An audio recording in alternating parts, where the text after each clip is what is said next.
Well, hey, Gundam Maniacs, welcome to another episode of Gundam Explained. For this video, we're actually continuing our look at 08th MS Team. Yeah, I thought I completed it, but there is a movie that they released, in a way, called Miller's Report, and it has to do with the investigations into Shiro possibly being a spy for Zeon. But before we get started, if you haven't, please subscribe. And as you're watching this and it's a cool video, give it a like too. That helps me out. And if you haven't, check the description below. There's links to our Discord channel, which is a lot of fun, and the Patreon. But let's get started. And who is Alice Miller? Well, it's a new character that's been introduced. She actually works for the Federation forces and investigates, I guess, things that could be ongoing from within. So when we were watching 08th MS Team, we got to an episode where he was under investigation by Earth Federation due to his relationship with Aina and how they kind of met up, but neither wanted to kill each other. It almost looked like Shiro was a spy, so that was being heavily investigated. And Alice Miller was the one pulled in for that. Okay, she also comes up in the manga for 0083 Rebellion, which is additional stories for Stardust Memory. When the GPO-2 is actually stolen by Zeon, she actually has to go in and investigate. And I guess due to the nature of her work, she's looking to see if there's any spies within the ranks of the Albion crew. Now, even if you remember in Stardust Memory, there's this one crew member who was passing on information. And so this manga, I guess, dives in deep to that. So you can get more information about that character in the manga. But this is about 08th MS Team, so let's get back to that. It actually starts with that episode where they're in the desert and they're looking for the Absoless to come out of nowhere so they can ambush it, capture it, destroy it, however it would go. But as you know, this is that episode where Shiro hangs on to the Absoless for dear life, hears Aina speaking, recognizes her, speaks back to her. They kind of don't know what to do in that situation. She just takes off with Shiro holding on.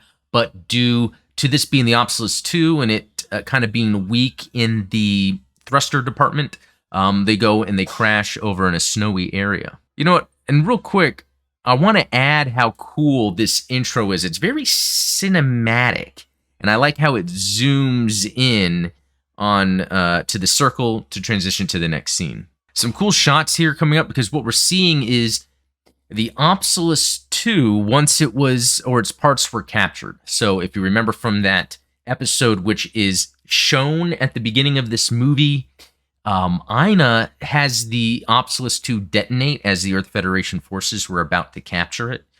It killed some of the forces, but it scattered the remains. Now, she got picked up and rescued. Shiro was left behind until the Federation was able to grab him, but it was during this time that the Federation was able to grab all the scraps of the Absoless.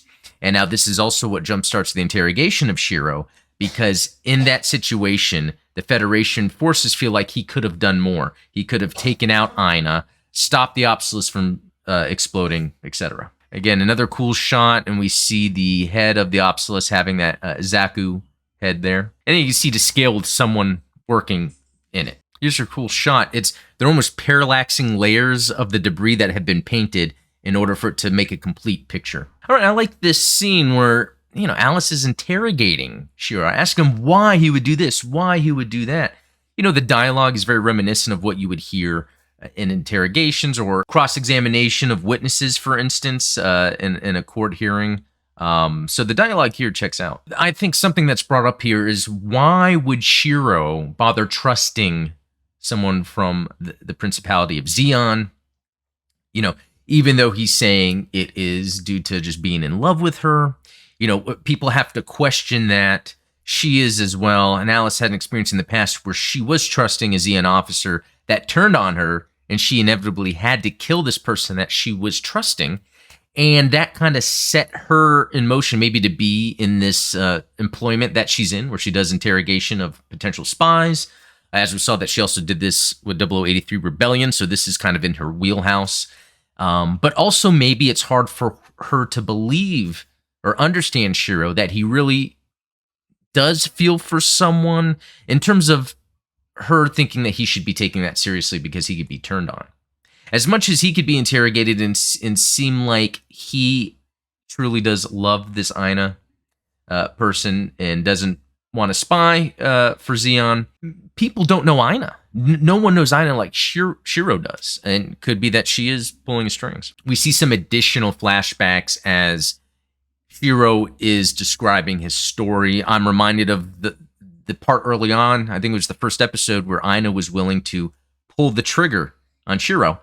It just didn't have any rounds, and so he didn't get shot. So kind of an interesting occurrence there. And it is bouncing back and forth again, showing more to highlight the relationship between Shiro and Aina. In terms of not only for Alice Miller, the investigator, but for the higher-ups and for the audience, really, to get an understanding of the relationship between Shiro and Aina, and if it is to be believed. It even replays that scene where the colony gets gassed and Shiro is there. Now, that could be him speaking to Alice about why he doesn't like the Zeon.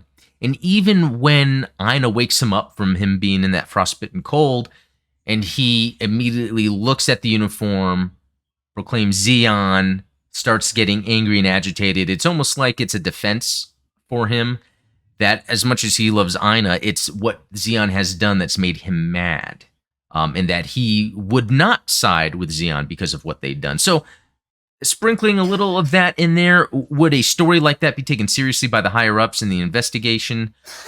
Or is it simply for the storytelling, for the audience, to see Shiro's perspective? Again, bouncing back and forth consistently through this movie to show the relationship between Aina and Shiro. Just, again, to kind of help give that context. And then we're seeing the scene in which the higher-up of the Federation are questioning Shiro because of everything he did. And he's asked, is he willing to kill the Zeon officer, shoot a Zeon officer if he has to? It was hard for him to answer that. Now we have a new scene here, or at least it was to me, and maybe I missed it in the show, but it's a discussion between the other members of the 08th MS team, since Shiro's kind of on a house arrest. There's probably a better term for that, where he's having to stay in his quarters until he gets further notice. Now, one thing that stood out to me, and I could be wrong about this, the animation seemed to be lacking. The art seemed to be lacking. But this could be due to, the budget to throw out this kind of a movie where the scenes with Alice Miller and Shiro are really well done, but these other scenes are not as much. But it's just kind of cool to see the team together talking, how much they care about Shiro, how much they care about each other. Here's a cool shot of Shiro looking at his Gundam that was destroyed. And I've never thought about this, and maybe there's information on it, but I wonder if they used this to build the EZ-8, because we can see with the V-fin missing, but it still has that Gundam face. I don't know. I'm just throwing that out there. It's cool art regardless. I like how he's talking about how Zeon used their women in the context of making a Federation soldier maybe fall in love with them in order to compromise them. And I think that is super legit. Like, you would have to be careful for that. And if I was Shiro, I for a second would think, could that be the case? I mean, Aina did blow up the Absoless, getting some other Federation killed, and then taking off in an escape with Zeon. And so you would think, maybe she does like Shiro, but would go as far as she can, but still go with the Zeon cause. Whereas Shiro is able to do the right thing without going against the Federation cause. Although, I mean, again, he could have killed her, but like within the Gundam universe, the Universal Century, it seems like the act of killing is a requirement in order to complete a mission. I mean, could it really be used against you in the real world? You had an opportunity to kill so-and-so and you didn't. And if you think about it, let's say Aina did get away and then she's piloting the Absoless 3 and kills a bunch of people. Oh, wait, that did happen. Shiro let her get away, kill some more people. There's a lot of gray area here. Especially we saw in the 08th MS team near the end how the high-ranking officials wanted Shiro originally court-martialed, but wanted him killed, executed. And they were even sending people out, even though he was on his last mission, they were going to have him killed after that. So, it's very interesting the morals that the high-ranking Federation officials have. Does that mirror real life in terms of higher-ups in the military and what they're willing to do? Another flashback scene episode where we're seeing that really cool team of Zaku's. We had Top, which was a great character. Yeah, here's Top right here. Really cool looking character. I love the earrings. It's almost like they're V-fins or something, and it kind of goes along with her chin. But very cool character because while she's with the Principality of Zeon, she also doesn't want to kill if it's unnecessary. This is from a previous episode. The point may be showing that between Zeon and Federation, people are just trying not to kill if they don't have to. Shiro wanted to drive away the Zeon forces from this base. Now, this is the one or from this village, and this is where Shiro was actually under that house arrest, but left anyway with the team. They got orders. It was like a paper that was produced that said Kojima, like he signed to allow it. I'm wondering if that was just a forgery or, underneath the noses of the other Federation officials, Kojima maybe allowed for this operation to take place. I don't know if anyone has any more information on that document that was signed by Kojima. And really what we get from this is Shiro wanted to drive away Zeon from the village. The villagers, though, had already had some casualties, and they wanted revenge. It was up to them. Shiro didn't want to do it, but if that's what they wanted, he was going to help them out. Now, he was able to confront Top in her mobile suit, and I think he was able to get her to surrender, but then the villagers just came from behind, killed her. Again, this is a retelling of an episode, so I don't know if the point of that was to let Alice Miller know what he tried along the way to try to make him seem like he's a good guy. Shiro was sent out for one last mission, though, because they know the 8th MS team will trust him. They've already had some success. But I think in the end, they will want to detain him when this operation is done. And it seems Alice is going off on him. He explained the story, and she's even saying, oh, those are good things you did. And then she kind of goes off almost like Char in a way of the future of humanity, what they need to do. And so I think what she's trying to say is the violence is needed. It's a necessity in order for the Federation to prevail. It's weird because she's almost angry that he's right and he's good. It's almost like he was able to stick with his convictions and stick with his morals, and she wasn't able to, and that makes her angry, and she shoots to the side of Shiro's face. Kind of crazy, really.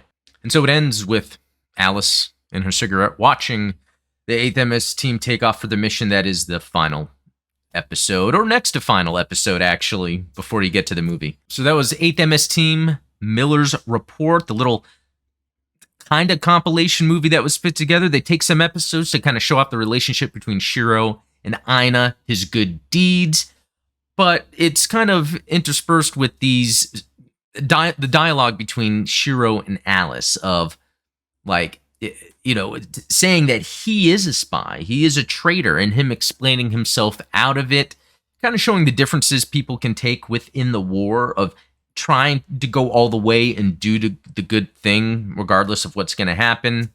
And we see with Alice how what she went through had kind of changed her. Curious to see what your thoughts are on this movie. I think it's worth watching if you want a quick recap. But it's not something I think that's super rewatchable all the time, because it's really taken a specific scenario of 8th MS team and really doubling down on that, and that is Shiro's choices with his love. Obviously, this is where it started. What does that mean for Shiro in this part of the war, really? Whereas the 8th MS team story itself, the full series, really dived into where they were at on Earth during the 1 Year War, all the different machinery they came into contact with, what the Earth Federation forces were trying to do, a bunch of stuff with the Absoless that's going on. Anyway, hope you enjoyed it. Let me know what you think in the comments below. And like this video if you thought it was cool. And we'll talk later.